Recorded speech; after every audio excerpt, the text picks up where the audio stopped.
దేవుని ఎప్పుడు నేను స్తుతిస్తున్నాను. నా జీవితంలో ఈ 54 సంవత్సరాల పరిచర్యలు నేను గమనించి చూస్తే ఇట్స్ వాస్ నైస్లీ డివైడెడ్.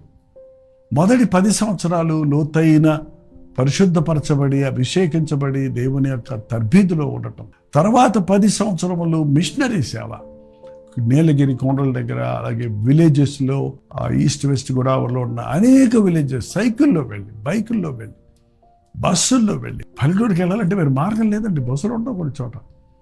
ఎంతో పరిచర్య చేయడానికి దేవుడిచ్చిన కృపను నేను ఎప్పుడు గుర్తిస్తున్నాను. ఆ తర్వాత ఇంకొక 10 years ఇంచుమించు పట్టణాల్లో ఈ రివైవల్ మీటింగ్స్ ద్వారా ఎంతో గొప్ప ఉద్యమాన్ని పల్లెల్లో వాళ్ళే అక్కడ వచ్చేవాళ్ళండి కావాలంటే చెప్తే.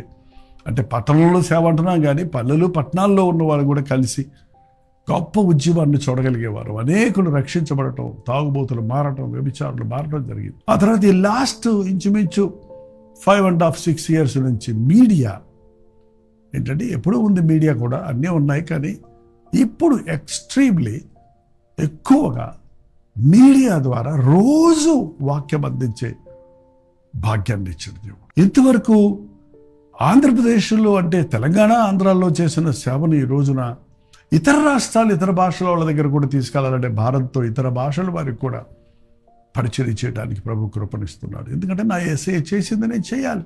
ఆయన అడుగు జాడల్లో మనం నడవాలి. ఆయన ప్రతి గ్రామానికి వెళ్ళాడు, ప్రతి పట్టణానికి వెళ్ళాడు. ఇవాళ ఈ సోషల్ మీడియా గ్రామాల్లోనికి వెళ్తుంది, పట్టణాల్లోకి వెళ్తుంది. కొన్ని గ్రామాల్లో నెట్వర్క్ లేదు, నిజమే, వాళ్ళకి ఆ ప్రొవిజన్స్ లేవు. కాబట్టే ఇంకా పల్లెటూరులో ఉన్న వాళ్ళ కోసం టెలివిజన్ ప్రోగ్రామ్స్ ద్వారా దేవుని వాక్యాన్ని అందిస్తూనే ఉన్నాం. అది ఎంతో ఎక్స్పెన్సివ్ మినిస్ట్రీ అయినప్పటికీ విశ్వాసం ద్వారా దేవుడిచ్చిన ప్రతి అవకాశాన్ని ఉపయోగించుకుంటున్నాం. ఎందుకంటే ప్రభు రాకడ అతి సమీపంగా ఉంది. రాకడ సమయములో కడుబూర శబ్దముతో యేసుని చేరుకొని విశ్వాసము నీకుందా? విశ్వాసము నీకుందా? విశ్వాసము నీకుందా?